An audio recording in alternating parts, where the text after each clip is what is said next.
안녕하세요. 민플레이션입니다. 오늘 시장에서 굉장히 이상한 일이 벌어졌습니다. 트럼프는 전쟁이 거의 끝났다고 말했고 G7은 비축유 방출까지 논의했습니다. 그래서 유가는 진정됐고 주식은 올랐는데 금리는 오히려 내려가고 스태그플레이션 이야기가 동시에 나오고 있습니다. 전쟁은 끝나간다는데 왜 시장은 오히려 경기 둔화를 걱정하고 있을까요? 오늘 영상에서는 이 내용에 대해서 함께 알아보겠습니다. 지금 시장은 단순히 전쟁이 아니라 유가, 인플레이션, 성장, 그리고 채권 시장 구조가 동시에 얽힌 상황입니다. 트럼프가 전쟁은 거의 종료라고 말했지만 시장이 어떤 구조 위에서 흔들리고 있는지 알아보겠습니다. 먼저 지금 벌어진 현상부터 정리해 보겠습니다. 최근 유가는 전쟁이 장기화될 수 있을 거라는 공포, 그리고 호르무즈 해협 리스크 때문에 급등했습니다. 로이터 보도에 따르면 사우디 같은 걸프 산유국들은 선적 차질과 저장 공간 문제로 생산량 감산에 들어갔고 유가는 치솟았고 2022년 이후 최고 수준이라고 하네요. 어제 트럼프가 G7 국가에서 비축유 방출 가능성을 논의했고 아직 즉각 방출은 아니더라도 필요하면 행동하겠다는 메시지를 내면서 시장은 최악의 공급 충격을 해소시키기 시작했습니다. 미국 시장은 여기서 반응이 빠르게 나타났습니다. 논리는 간단한데요. 전쟁 장기화 우려가 조금만 낮아져도 유가 상단이 눌리고 그럼 헤드라인 인플레이션 압력도 완화될 수 있고 장기 금리도 진정될 수 있습니다. 결국 주식에 숨통이 트인다는 말입니다. 하지만 유럽은 미국과 조금 다른 모습을 보였습니다. 센틱스라고 유럽 경제 투자자들의 신뢰와 기대를 측정한 지표가 있는데 이 3월의 센틱스 지표는 더욱 악화됐고 독일 산업 생산과 제조업 수주도 부진한 결과를 보이고 있습니다. 이 말은 유럽은 전쟁이 끝나면 괜찮아진다가 아니라 에너지 공급 불안은 여전히 이어지고 있기 때문에 제조업과 심리에 먼저 타격을 주는 게 더 크게 반영되고 있는 겁니다. 다음으로 중국은 또 다릅니다. 중국 소비자 물가지수가 3년 만에 가장 높은 수준을 보였고 생산자 물가지수 하락폭도 줄었습니다. 이것만 보면 중국의 디플레이션이 완화되는 것처럼 보이지만 이거는 춘절기간 식품 가격 상승이 주요 원인으로 보고 있습니다. 이 말은 중국 수요가 강하게 살아났다라고 단정할 수는 없고 춘절로 인한 일시적인 상승이라고 볼 수 있습니다. 일본도 조금 다른데요. 일본의 실질 임금이 상승했고 13개월 만에 플러스로 돌아섰다고 합니다. 쉽게 말하면 물가를 감안해도 실제로 사람들이 받는 월급이 늘었다는 의미인데요. 보통 이런 상황이라면 일본 내수가 살아나고 일본 경제가 좋아질 수 있다는 신호로 해석됩니다.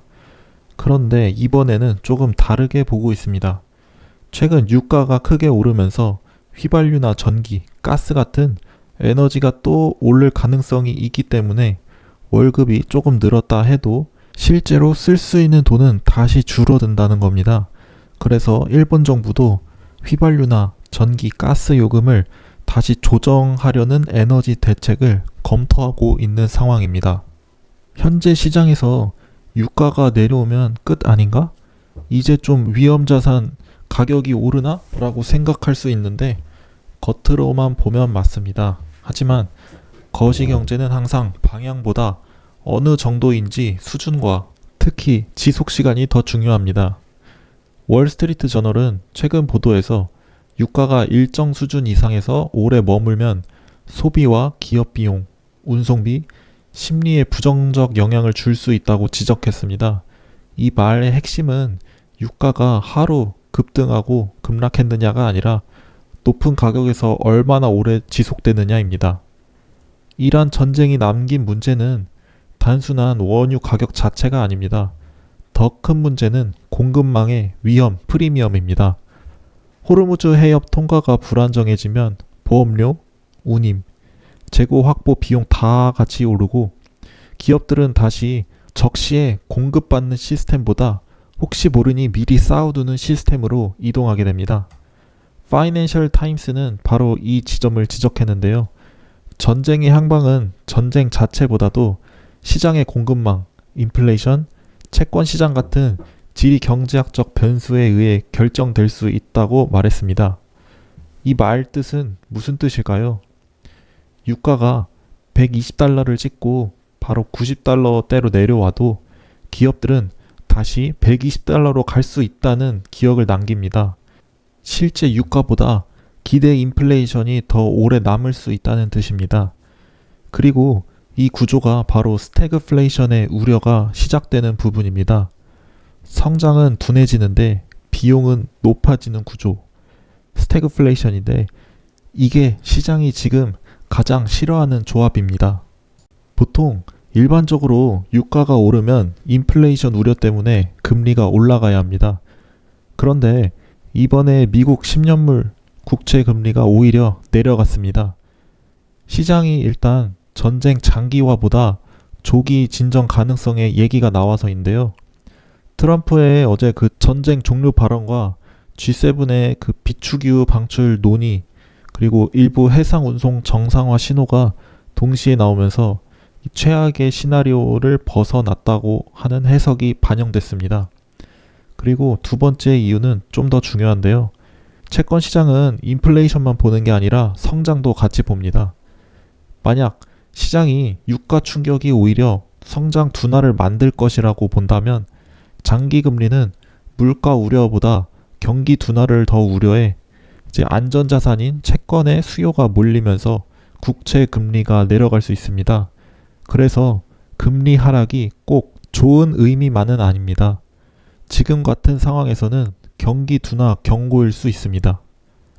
블룸버그는 트럼프가 물가 문제가 해결됐다고 주장하지만 실제로는 이란 전쟁 이전부터 근원 PCE 상승 압력이 남아 있었고 여기 에너지 충격과 추가 관세 부담이 더해지면 스태그플레이션 위험이 더 커질 수 있다고 짚었습니다. 이건 좀 중요합니다. 왜냐하면 지금 시장은 인플레이션이 끝났다도 아니고 침체가 확정됐다도 아닌 둘이 동시에 찝찝하게 남아있는 상태입니다. 많은 분들이 미국 증시만 보면서 시장을 해석하는데 오늘은 유럽, 중국, 일본을 다 같이 봐야 구조가 보입니다. 유럽은 에너지 가격에 가장 민감한 지역 중 하나인데요. 센틱스가 급격히 꺾였다는 건 단수 심리 악화가 아니라 성장 기반이 약한 상태에서 외부 비용 충격을 맞았다는 의미에 가깝습니다. 게다가 일부 투자은행은 최근 에너지 가격 상승의 2차 효과 때문에 유럽 중앙은행은 더 매파적으로 움직일 수 있다고 봤습니다. 영국 중앙은행인 영란은행도 전쟁 전에는 기준금리를 올해 안에 한 2차례 정도 추가 인하할 것을 예상했는데 지금 오히려 한 차례 0.25% 인상할 가능성이 높다고 합니다. 중국 상황도 조금 애매한데요. 최근 중국 소비자 물가는 다시 올라왔습니다. 하지만 이 상승은 춘절 기간 동안 소비가 늘면서 나타난 일시적인 영향이라고 합니다. 그래서 시장에서는 중국 경제가 완전히 회복됐다고 보기에는 이르다는 이야기가 나오고 있습니다. 쉽게 말하면 중국이 세계 경제를 다시 강하게 끌어올릴 만큼 수요를 만들고 있는 상황은 아닙니다. 일본도 보면 일본은 실질 임금이 살아나고 있지만 고유가가 오래가면 이 회복은 쉽게 무너질 수 있습니다. 그래서 일본 은행도 물가와 성장 사이에서 더 복잡한 판단을 해야 됩니다. 지금 시장은 미국만의 문제가 아니라 에너지 충격을 유럽이 더 아프게 맞고 있고 중국은 아직 강한 회복이 부족하고 일본은 회복 초기 단계에서 비용 압박을 받고 있는 구조입니다. 그렇다면 시장이 완화되려면 몇 가지 조건이 성립해야 됩니다. 첫 번째, 호르무즈 해협 관련 물류 불안이 더 진정되어야 합니다. 둘째, G7의 비축유 카드가 실제 공급 공포를 더욱 눌러줘야 됩니다. 세 번째, 유가가 급등 후 다시 아래에서 안정돼야 합니다. 마지막으로 이 충격이 기대 인플레이션으로 번지면 안 됩니다. 이런 상황이 갖춰져야 시장은 전쟁으로 인한 공급 충격은 생각보다 강하지 않았고 버틸만 했고 경기 둔화 우려가 오히려 금리 하락을 만들면서 위험 자산에 좀 더 우호적으로 작용할 수 있다는 쪽으로 해석할 가능성이 큽니다. 그래야 주식은 반등이 나올 수 있고 채권은 안정을 찾고 달러 강세도 한풀 꺾여서 위험 자산 시장에 강세를 보일 수 있을 것 같네요. 반대로 더 위험한 시나리오는 유가가 다시 급등하거나 해상 운송 차질이 지속되거나 기업들이 비용 정가를 시작하고 동시에 미국 고용과 소비가 둔해지면 우리는 전형적인 성장 둔화와 물가 압력 조합으로 스태그플레이션의 압박을 받을 수 있을 것 같습니다. 이런 경우는 채권도 주식도 모두 편하지 않습니다. 특히 시장이 연준이 금리를 내리기도 어렵고 성장도 지키기 어렵다고 판단하는 순간부터 자산 가격은 훨씬 불안정해질 수 있습니다. 파이낸셜 타임스와 블룸버그 모두 전쟁 장기화가 공급망, 국제시장, 인플레이션 기대를 통해 더 복잡한 충격으로 번질 수 있다고 경고하고 있습니다. 오늘 핵심을 한 문장으로 정리하면 이렇습니다. 지금 시장은 전쟁 그 자체보다 전쟁이 남기는 비용 구조를 보고 있습니다. 전쟁이 곧 끝난다 해도 유가가 남긴 흔적, 공급망이 남긴 불안, 각 나라들이 떠안게 될 물가 압력들은 성장을 둔화시키는 쪽으로 누르고 있습니다. 그래서 우리는 단기 방향을 단정하기보다 앞으로 세 가지를 지켜보면 좋을 것 같은데요. 첫째, 유가가 정말 추세적으로 안정이 되는지. 둘째, 기대 인플레이션과 장기 금리가 어느 방향으로 재정렬되는지. 그리고 미국 고용과 유럽 심리, 중국 물가가 이 충격을 흡수할 만큼 버텨주는지입니다. 최근 코스피를 포함한 자산 시장의 변동성이 매우 큰 편입니다. 코스피가 하루에 5% 이상씩 오르고 내리고 하는 건 일반적인 상황은 아닌데요.